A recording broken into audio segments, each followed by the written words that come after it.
Makuru yacu tuyahere mu Bwongereza aho Umunyarwanda René Mugenzi uzwi nk'impirimbanyi y'uburenganzira bwa muntu afungiye muri icyo gihugu nyuma yo guhamwa n'icyaha cy'ubujura bw'amafaranga agera kuri miliyoni 270 yakoresheje mu gukina urusimbi.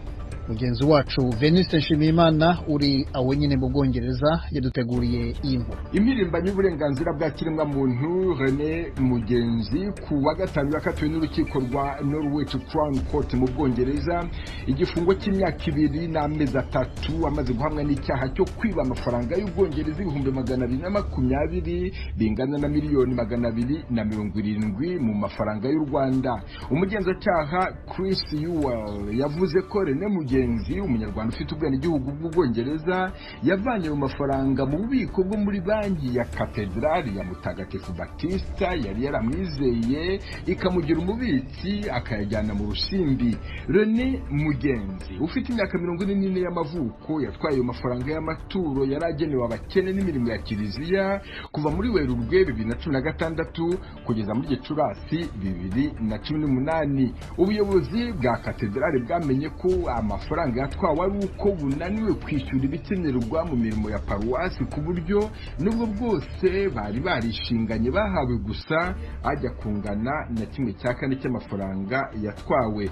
Umuyobozi mukuru wa Cathedral David Paul yabwiye ikinyamakuru Daily Mail ko imyitwarire ya René Mugenzi yatumye bizajya bimugora kwizera abantu. Mu mwaka wa 2018 nibwo byagaragaye ko amafaranga yibwe kandi René Mugenzi yahishe abyemerera polisi ataruhanije ndetse ageze no mu rukiko mu kwezi kwa 7 umwaka yemeye icyaha, ariko urukiko rwari rwarabuje abanyamakuru kubitangaza bwitwaje ko umutekano we ushobora guhungabana. Ikinyamakuru The Eastern Daily Press cyavuze ko icyo cyemezo kidasobanutse. Umucamanza Catherine Muri yemeza ko René Mugenzi yahemukiye abamwizeye, avuga ko ibyo yakoze bitahishirwa. Umunyarwandakazi Clarisse Kayishire Mukunde nte wamenye René Mugenzi dore uko yakiriye iyo nkuru.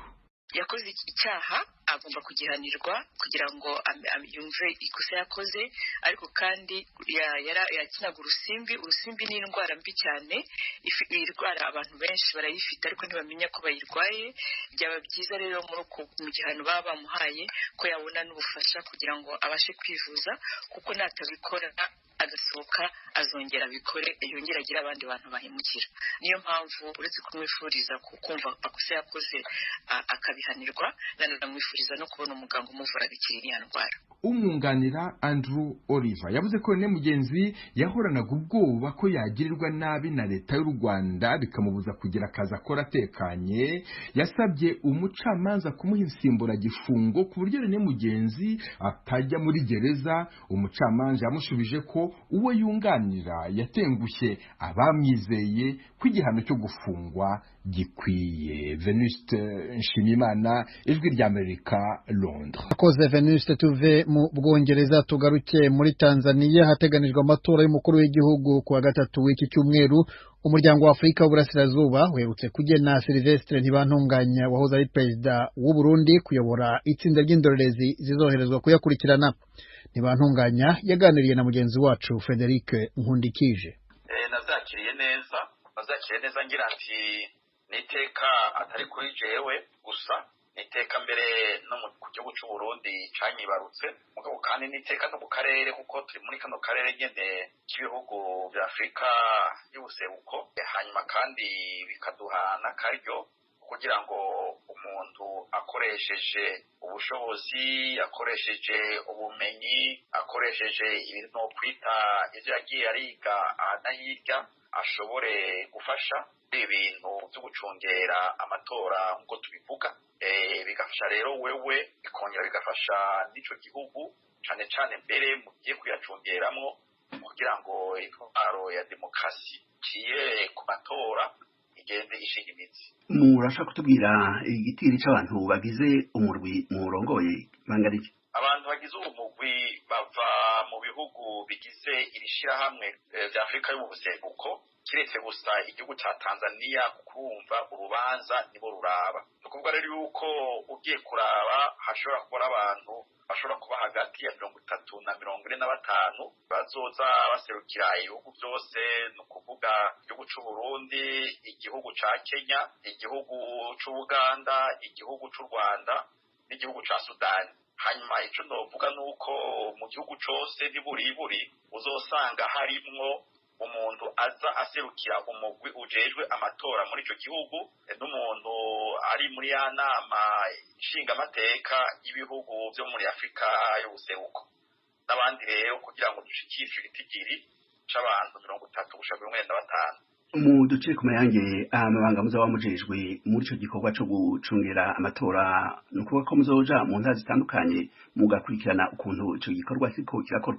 Ego turakurikirana ico gikorwa n'ivyo mabanga ko buriya iyo ugiye gucungera amatora hariho ingingo ngenderwako ugenda wisunga ziranga abatora twokwita ko arangwa na demokrasi kw'isi yose mugabo ngaha tukizunga cane ivyanditse mu masezerano ashiraho rino shirahamwe ry'ibihugu vya Afrika yo hagati mugabo usanga kuco kibazo atatandukane namba mu ngingo ngenderwako n'izindi ngingo zigenga amatora arangwa na demokrasi mu bihugu aho rero tuzoraba ingene amatora yatunganijwe ingene ibintu biriko aragenda muri kino gihe na cane tuzoraba kandi n'umunsi w'amatora ingene azogenda twongere dukurikirane ingene bazoharura ivyavuye mu matora n'ingene abahiganwa babahiganirwa ikibanza c'umukuru w'igihugu canke imigambwe ihiganirwa ibibanza mu nama nshingamateka bazoheza bagafata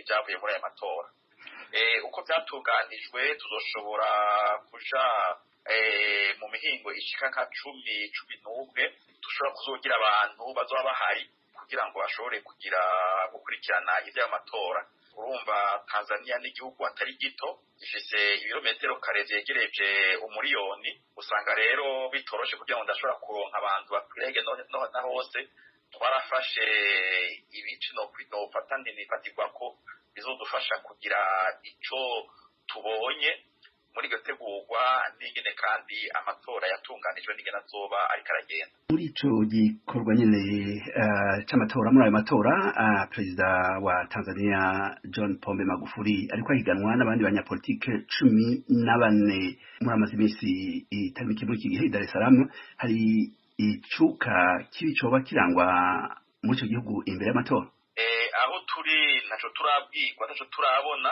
naho tuvugana naco baratubwira ngaho kandi turategekanya natwe ubwacu kuzobonana na bamwe mu bahiganwa mbere tukazogenda no ku rubuga aho izodukundira kugira twirabire ingene twebwe n'amaso yacu ingene biriko biragenda kandi uko ndabibona nabo tuvugana urabona yuko ibintu bitunganijwe biriko biragenda nyene ku buryo nyene amatora umuntu ashobora kuyakurikirana atangorane akazokuramwo icyumviro ca nyuma bavuga ibice byose biyaranga bimaze guhera sinoza kuvuga rero ubu ari twitangura icyumviro mfatiye ko ndi ikicanye kiriya turakurikira tuzoraba hanyuma tuzoza tugere rero ico dushikirije tumaze gukurikirana hose aho nakubwira bazoja baduhaye ivyegeranyo bishobora kudufasha kugira ico cyumviro nyamukuru kwitunganywa no kugira amatora yagenze muri kino gihugu amatwi adusumira muri uyu murwi murongoye nta banyagihugu ba Tanzania barimo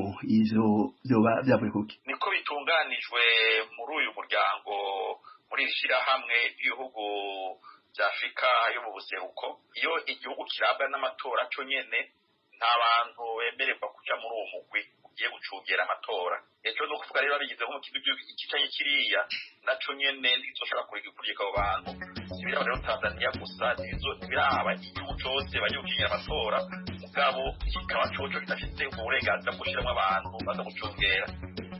Sylvestre Ntibantunganya wahoze ayobora Burundi mu kiganiro na mugenzi wacu Frederic Nkundikije turabashimiye na Venuste Nshimiyimana i Londres mu Bwongereza. Ku munsi wa kabiri sentare ntayinyuzwa y'igihugu yarasomeye urubanza abantu 18 barimo Bw'Ubwongereza yahoze ari president w'u Burundi akaba aserukira umuryango w'ubumwe bwa Afrika muri Mali na Sahel wo gufungwa burundu kuri dosiye y'igandagurwa ya nyakwigendera president Melchior Ndadaye.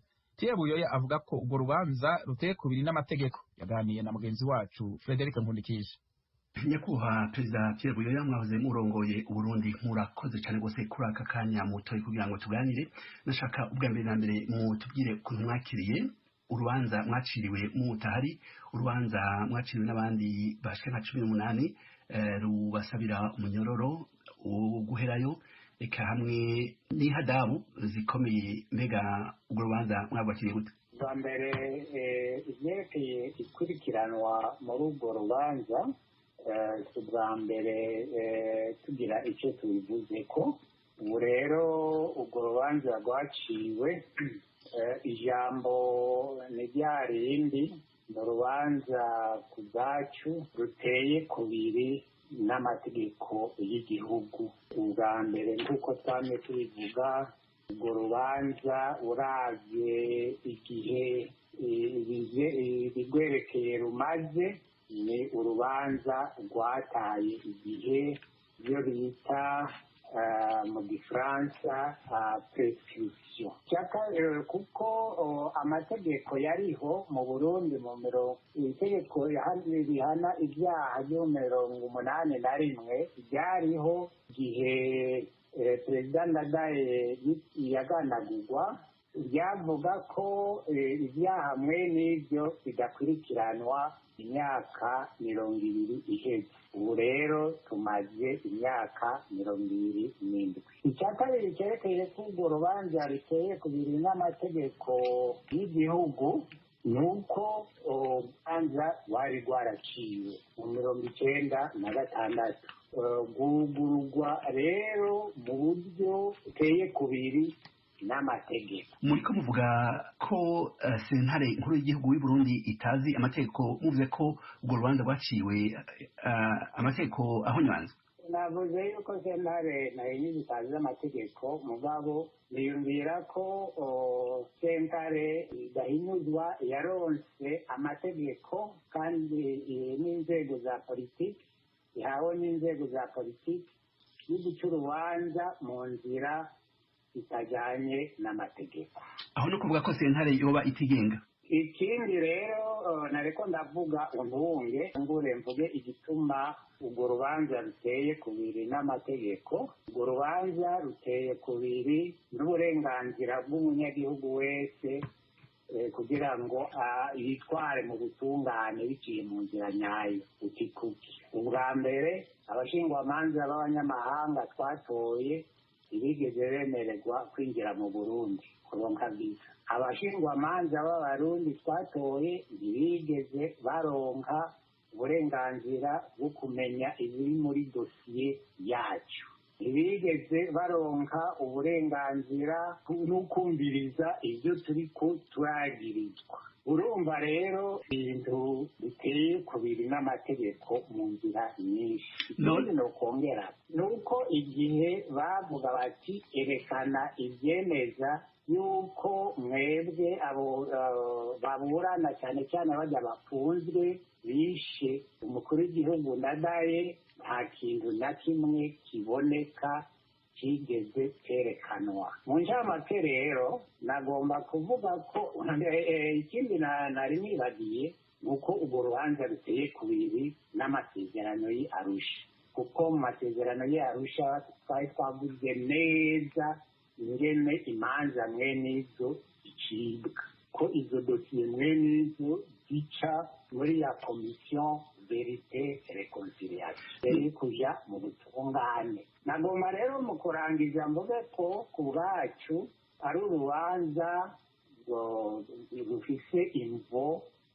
ya politiki, si urubanza rujanye n'ubutungane. none muba mufise ubiravye neza abantu barimwo ni urubanza baciriwe intwaro yariho igihe uwo mukuru w'igihugu Ndadaye yaganagurwa. ni urubanza rwaciriwe novuga intwaro ya iprona, kuko uravye mbere n'abo baciriwe imanza harimwo abashingantahe 5 bose batwaye uwo mugambwe.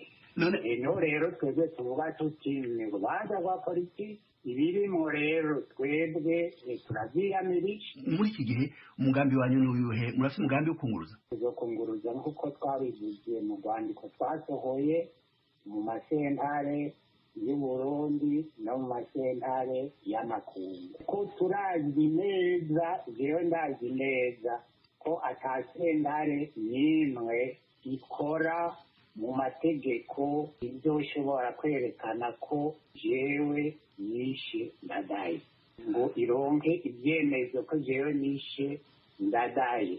Aha mvuze ku giti canje. Pierre Buyoya yahoze arongoye Burundi, mukaba kandi muri intumwa idasanzwe y'ishiramwe y'Afrika mu gihugu ca Mali na Sahel. Murakoze ku kanya mwahaye radio y'Ijwi ry'Amerika. Mu karere k'ibiyaga binini mu Rwanda, sentare y'intango ya Kagarama mu gisagara ca Kigali imaze kwemeza ko Rusesabagina abandanya gufungwa by'agateganyo. Ivyo uko aburana avuga ko atari umunyarwanda, sentare yabiteye ivyatsi. Isomwa ryabaye Rusesabagina ari mu gasho, inteko iburanisha ariyo iri muri sentare yonyene. I Kigali, Asumta Kabuye dufite ibindi kuri inkuru. Asoma icyemezo, umucamanza yavuze ko umushinjacyaha afite uburenganzira bwo gusaba ko ukurikiranyweho ibyaha yongererwa igifungo cy'agateganyo kugira ngo anoze iperereza rye. Rusesabagina n'abamwunganira nta n'umwe wari mu rukiko ubwo rwasomaga umwanzuro. Bawukurikiranaga abo afungiye muri gereza ya Mageragere hifashishijwe ikoranabuhanga rya Skype. Umucamanza yahereye ku kibazo cyatinzweho mu iburanisha riherutse cy'uko Bwana Rusesabagina atari umunyarwanda. Urukiko rucyanzuraho ko Rusesabagina ubwo yaburaniraga mu rukiko rwisumbuye rwa Nyarugenge rwemeje ko ari umunyarwanda kuko afite ubwenegihugu bw'u Rwanda n'ubw'Ububirigi, bityo ko nta kindi urukiko rwahindura. Umucamanza yavuze ko kandi hari impamvu zikomeye zituma Rusesabagina akekwa ibyaha akurikiranyweho. Ubwo umushinjacyaha yasabaga ko Rusesabagina yongererwa iminsi 30 y'igifungo, yavuze ko bamaze kubaza abatangabuhamya 9 bagizweho ingaruka n'ibitero bya FRN, kandi ko hakiri abandi bo kubaza bo mu turere twa Nyaruguru, Nyamagabe na Rusizi bagomba kubaza. Umucamanza yavuze ko mu ifungwa n'ifungurwa ry'agateganyo umushinjacyaha wagejejweho dosiye y'uregwa ashobora gufata icyemezo cyo gukora iperereza ry'inyongera iyo asanze ibimenyetso biri muri dosiye yashyikirijwe bidahagije, ngo iyo minsi 30 ikaba ishobora kongerwa bigakomeza bityo. Urukiko rugasanga umushinjacyaha ari ugomba kumenya ibikenewe kugira ngo dosiye ifatirwe umwanzuro wo kuba rero asaba ko Rusesabagina yakongererwa iminsi 30 y'igifungo kugira ngo hakomeze iperereza ry'inyongera ko biri mu nshingano z'ubushinjacyaha. Abunganira Rusesabagina bari bagaragarije urukiko ko yafungurwa agakurikiranwa ari hanze, ngo kuko ubusanzwe ari inyangamugayo ndetse akaba afite n'uburwayi. Urukiko rwavuze ko ibyo basaba biteganywa n'amategeko, ariko impamvu bashingiraho zikaba zitahabwa agaciro, kuko kuba Rusesabagina atarigeze ahanwa n'icyaha atari byo bigaragaza ko ari inyangamugayo, cyane ko impamvu zikomeye zituma akekwaho icyaha zigihari, ngo no kuba arwaye bikaba nabyo bidahagije, kandi ngo uburenganzira bwe bwo kwivuza bukaba butabangamiwe. Ikindi cyari cyagarutsweho cyane muri uru rubanza kigakurura impaka, uruhande rw'uregwa rwari rwavuze ko ubushinjacyaha bwasabye ko Rusesabagina yongererwa igihe cy'igifungo bukerereweho iminota 7, bityo ko afunzwe binyuranyije n'amategeko. Urukiko rwavuze ko umushinjacyaha yarashyikirije ikirego tariki ya 16 ku kwezi ku isaha saa 8 irenga y'iminota 7 nta tegeko yishe. Umucamanza asobanura ko umunsi w'urukiko urenga nyuma ya saa 6 z'ijoro. Ahereye ku byaburanishijwe byose, umucamanza yanzuye ko ubusabe bwa Rusesabagina n'abunganizi be nta shingiro bufite. Avuga ko nta ubushinjacyaha bwakoze mu minsi 30 ya mbere bikaba bitahabwa agaciro. Kuba uregwa asaba ko yafungurwa by'agateganyo agakurikiranwa hanze kubera ko ari ubusanzwe ari inyangamugayo ndetse akaba afite n'uburwayi, urukiko rushingiye ku biteganywa n'ingingo ya 97 y'itegeko nimero 027 yavuzwe, rurasanga ibyo Rusesabagina Paul n'abamwunganira basaba biteganywa n'amategeko, ariko impamvu bashingiraho basaba ko uregwa yafungurwa by'agateganyo zikaba zitahabwa agaciro, kuko kuba Rusesabagina Paul atarigeze hamwe n'icyaha sibyo bigaragaza ko ari inyangamugayo, cyane ko impamvu zikomeye zituma akekwaho ibyaha zigihari. Kuba arwaye bikaba nabyo bidahagije ngo arekurwe by'agateganyo hashingiwe ku buremere bw'ibyaha akekaho, kandi bikaba ntacyo byabangamira ku burenganzira bwe bwo kwivuza. urukiko rukaba rusanga Rusesabagina Paul agomba kongererwa igihe cy'ifungwa ry'agateganyo. Icyemezo cy'urukiko rwemeje ko hari impamvu zituma Rusesabagina Paul yongererwa igihe cy'ifungwa ry'agateganyo. Rutegetse ko Rusesabagina Paul yongererwa igihe cy'iminsi 30 cyo gufungwa by'agateganyo agakomeza gufungirwa muri gereza. Rusesabagina akurikiranyweho ibyaha 13 birimo ibyo kureba umutwe w'ingabo utemewe ndetse no gutera inkunga umutwe w'iterabwoba.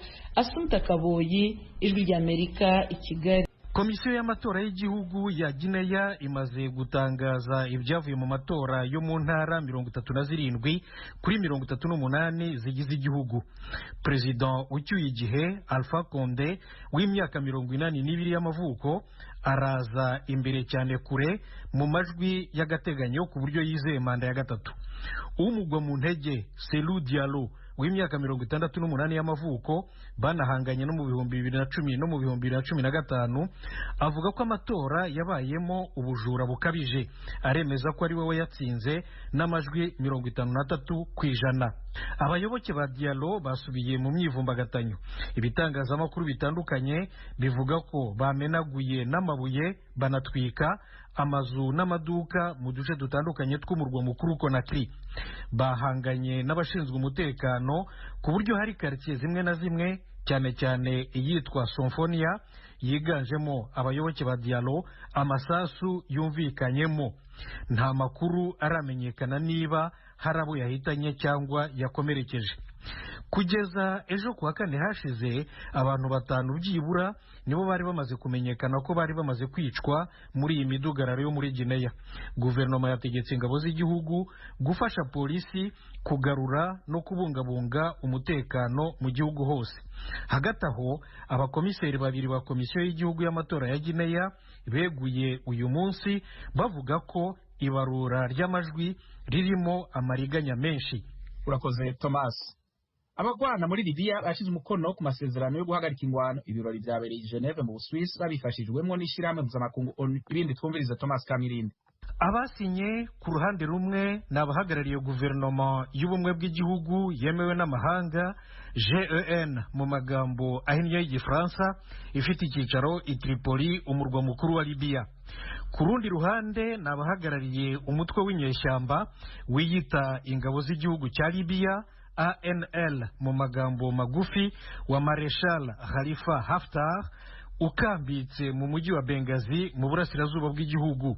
Nk'uko umuhuza wabo Stephanie Williams yabitangaje, agahenge karahita gatangira amasezerano akimara gushyirwaho umukono. Stephanie Williams akuriye ku bw'ubusigire umutwe w'intumwa za Loni muri Libya, Manul mu magambo ahinnye. Yasobanuye ko aya masezerano ateganya ko abacanshuro b'abanyamahanga bose barwana muri Libya bagomba kuba bahavuye mu gihe kitarenze amezi 3 ari imbere. Ateganya kandi umutwe umwe rukumbi wa polisi ugizwe n'abantu baturuka ku mpande zombi zirimo zirwana uzaba ushinzwe kugenzura ibice byose by'igihugu aba barwana batumvikanaho. Amasezerano ateganya nanone ko GEN na ANL bazatangira ibiganiro bya politiki ku itariki ya 9 y'ukwezi gutaha i Tunis, umurwa mukuru wa Tunisia. Umuhango wo gusinya aya masezerano wahuriranye n'indi nkuru nziza. Indege itwaye abagenzi yavuye i Tripoli ijya i Benghazi bwa mbere na mbere mu gihe kirenze umwaka. Ababisesengura ariko basanga Libya izongera kugira amahoro ari uko imitwe itabarika irwana yumvikanye yose n'ibihugu by'amahanga bishyigikiye bikabyemera. Tugushimire Thomas. Abagwanyi bavuye mu gihugu ca Mozambique bagize igitero cihaye inkumbi muri Tanzania. Abagwanyi bagera ku 300 baturutse muri Mozambique bateye imihana iri mu bumanuko bwa Tanzania. Bisi gitigiri kitaramenyekana c'abantu mu ndwi iheze. Iyo nkuru yatangajwe n'umutegetsi mukuru w'ipolisi ca Tanzania Simon Siro, avuga ko leta ya Kiislamu yiyitiriye ico gitero. Avuga ko abo bagwanyi bateye imihana yahitwa Kitaya mu ntara ya Mtwara iri ku rubibe n'igihugu ca Mozambique. Kitaya avuga ko abo bagwanyi yise abagira iterabwoba bagera ku 300 baje baturuka muri Mozambique batera ibiro vy'igipolisi n'imihana yahitwa Kitaya barica abantu batari bake. Mu kiganiro yatangiye kuri televiziyo yigenga Azam TV ku munsi wa kane, yavuze ku buryo butomoye igitigiri cy'abantu bishwe canke ngo atange itariki y'ukuri ico gitero cabereyeko. Avuga ko igipolisi cahagaritse bamwe mu bagwanyi mu gihe abandi bavugwa ko basubiye muri Mozambique. Abafashwe bariko barasambishwa muri iki gihe. Byari irya mbere abategetsi ba leta ya Tanzania bemera ko intagondwa z'abayisilamu ziriko zongereza inguvu mu buraruko bwa Mozambique zikorera no ku butaka bw'igihugu cabo. Ibitero vy'izo ntagondwa ku butaka bwa Tanzania ntibiba kenshi kandi ntivyiha inkumbi nk'ibibera muri Mozambique aho zishe abantu amajana n'amajana kuva habaye igitero cazo ca mbere mu mwaka w'ibihumbi 2017. Umushikiranganji ajejwe imigenderanire wa leta zunze ubumwe za Amerika Mike Pompeo arakira uyu munsi Washington bagenzi biwe b'ibihugu vya Armenia na Azerbaijan bararabira hamwe uko intambara yo mu ntara ya Nagorno-Karabakh yohagarara. Ibindi kuri inkuru na mugenzi wacu Thomas Kamirindi.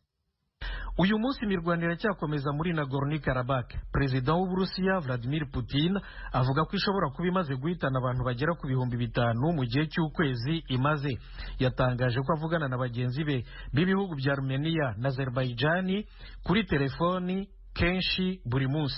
Ati nizeye cyane ko na Leta Zunze Ubumwe za Amerika itanga umusanzu wo gushakisha amahoro. Minisitiri w'ububanyi n'amahanga wa Leta Zunze Ubumwe za Amerika Mike Pompeo arabonana buri wese ukwe undi ukwe na bagenzi be ba Armenia na Azerbaijan hano i Washington DC, ariko ntibiramenyekana niba aba babiri nabo ubwabo bari bwiganirire amaso ku yandi. Ibihugu bikomeye byo ku isi bifite impungenge z'uko iyi ntambara yo muri Nagorno-Karabakh yakongeza akarere kose ka Caucase n'ingaruka yagira ku mpombo nini cyane zikanyuramo zitwaye gaze na peteroli ku isoko mpuzamahanga, ariko ba nyir'ubwite bo ntibabona amahoro hafi aha. Minisitiri w'intebe wa Armenia Nikol Pashinyan avuga ko ibikorwa bya diplomasi bitazarangiza iyi ntambara. Perezida wa Azerbaijan Ilham Aliyev nawe avuga ko amahoro ari kure nk'ukwezi. Armenia na Azerbaijan bamaze imyaka irenga 30 mu by'ukuri barwanira na Nagorno-Karabakh. Armenia ivuga ko ari intara yayo, Azerbaijan ishaka kwigarurira ku ngufu. Tukivuga kuri aya matora, mugenzi wacu Etienne Karekezi yavuganye na Professor Jean-Marie Vianney Higiro yigisha muri Western New England College muri leta ya Massachusetts uko yabonye uguharira kwa nyuma kw'abakandida. Nagikurikiranye bitandukanye n'icyo bushize, kuko icyo bushize wabonaga bajya impaka umwe yahagarika undi, mbese ari nk'ibintu byo gutongana, ariko ubu batangaje ibitekerezo byabo. Umwe yatangaje gahunda ye, n'undi atangaza gahunda ye, gahunda nyine zitandukanye, ku buryo ubona noneho nk'abagikurikiranaga babonye aho buri mukandida ahagaze ku bibazo by'imbuto Amerika ifite muri iki. Mwe mwabibonye musesengura, mwabonye abakandida bombi ibibazo bibatandukanye ku buryo bugaragara n'ibihe. Biden aravuga ati reka tubanze turwanye icyorezo cya COVID, tukirwanye dushyizemo ubwenge, tukirwanye gukora gahunda zituma amashuri atangira, tubanze tukirwanye abanyamerika babone n'uburyo bwiza bwo kwivuza, noneho dufungure tuzi ko ibyo bintu hari abo tubigejeje. Perezida Trump akavuga ati tugomba kubikora byombi, tugomba gufungura igihugu, abantu bakajya ku kazi, kandi tugakomeza tukarwanya icyorezo. Profesori Higiro, mushingiye ku bintu mwumva n'abantu, ibyo mubona, ibyo musoma, musanga uko abakandida bombi uko bagiye impaka iminsi 12 mbere y'uko amatora nyirizina akorwa, hari icyo musanga byahinduye ku mitekerereze, ku buryo abazatora cyangwa abatora babikora cyangwa se bababona? Yewe ibyo ntawabihamya, kubera ko uzi ko kugeza ubu hari miliyoni zirenze 37 zarangije gutora. Icyo ni cyo cya mbere. Icya kabiri, abasigaye bavuga bati turacyasuzuma abakandida, bari basigaye ari bakeya. Iperereza niko ryabyerekanaga. Ubwo rero kuba umuntu yavuga ko ibiganiro byaraye bibaye biri butume uyu n'uyu utera arusundi ntawabimenya rwose. Ndabashimiye cyane ni Professor Jean Marie Vianney Higiro kuri sobanuro muduhaye. Nshuti zacu mwakoze gukurikirana amakuru n'ibiganiro twari tubafitiye kuri iyi saha. Aha akaba ariho bigarukiye. Dushimire engineer yadufashije mu buhinga bw'ivyuma na Fatu Ali Maskara yadufashije kwegeranya ibiganiro n'amakuru twabashikirije.